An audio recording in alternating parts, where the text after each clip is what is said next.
Miles Davis, composer, improviser, chili cook.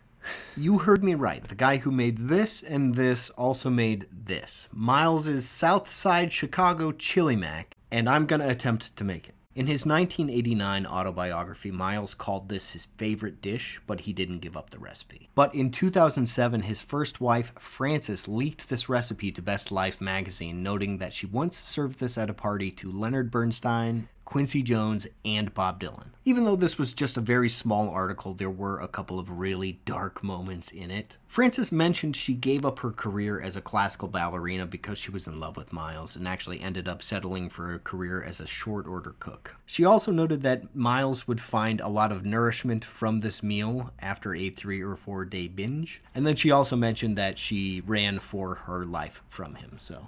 Now, I'm not strung out on anything, but this chili does sound good. Sometimes Midwesterners put chili on spaghetti. It's not me. It's not my fault. It's part of the recipe. It's a bigger thing than just me. So let's try it. There's one more ingredient, actually, that we need to include. That is a can of Heineken.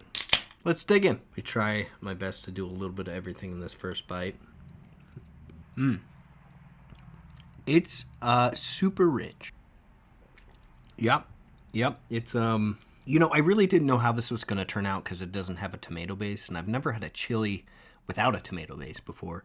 But I think that the fat really has kind of become the base of this chili. I'm a chili guy in general, so I really love this. For those of you not from the Midwest, I get why putting chili on spaghetti seems insane, but you know, there's far worse combinations of food out there, so I'm fine with it. I would definitely make this again. I might make a few substitutions just for myself. I'm not a big red meat guy, and there's so much red meat in this. I would probably use olive oil instead of lard, and the recipe even said that you can add in spice to your taste, so I might add in a few more peppers and things like that if I make this again. I'm gonna keep eating this.